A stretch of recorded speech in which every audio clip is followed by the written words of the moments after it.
3045 grossesses en milieu scolaire en 2016 à 1122 en 2019.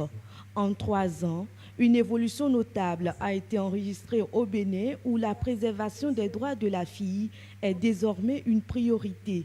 Mais ce chiffre encore trop élevé traduit la persistance d'inégalités entre filles et garçons que ce 11 octobre, Journée internationale de la fille, permet de mettre en lumière. L'état des lieux de la situation des filles révèle que de la naissance à l'âge adulte, elles font l'objet de nombreuses discriminations qui les empêchent de jouir pleinement de leurs droits et les contraignent à vivre dans une situation d'infériorité par rapport aux garçons.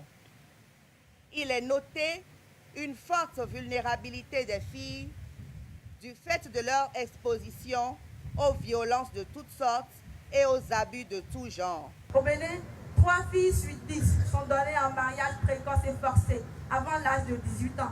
Et une fille sur 10 est donnée en mariage avant l'âge de 15 ans. Et quand une fille de manière précoce est donnée en mariage, quelle est la place de ses rêves? Quelle est la place de ses ambitions? Quelle est la place de ses aspirations?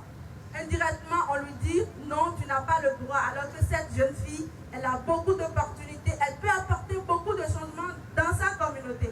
Aux filles, l'égalité, c'est le mot d'ordre scandé le long de la rencontre, un slogan entrecoupé par divers discours qui mettent tous l'accent sur l'éducation comme élément de base de tout développement et de toute émancipation de la fille.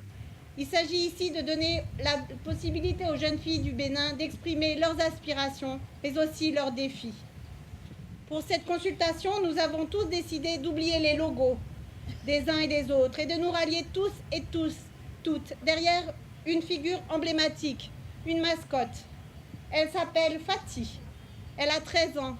Elle représente les filles du Bénin et doit être notre cri de ralliement à toutes et à tous, car nous travaillons tous pour elle. Nos actions doivent donc être orientées vers l'éducation qui représente un droit fondamental pour toutes les filles.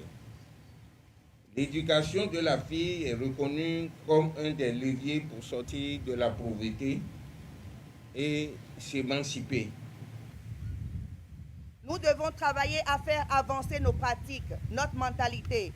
Nous ne pouvons pas continuer à évoquer les facteurs socioculturels et la pauvreté pour justifier la non-scolarisation de nos filles.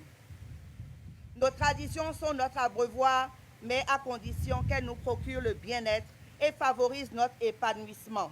L'égalité pour les filles, la chose n'est pas impossible, elle pourrait enfin devenir une réalité avec l'implication de tous les acteurs.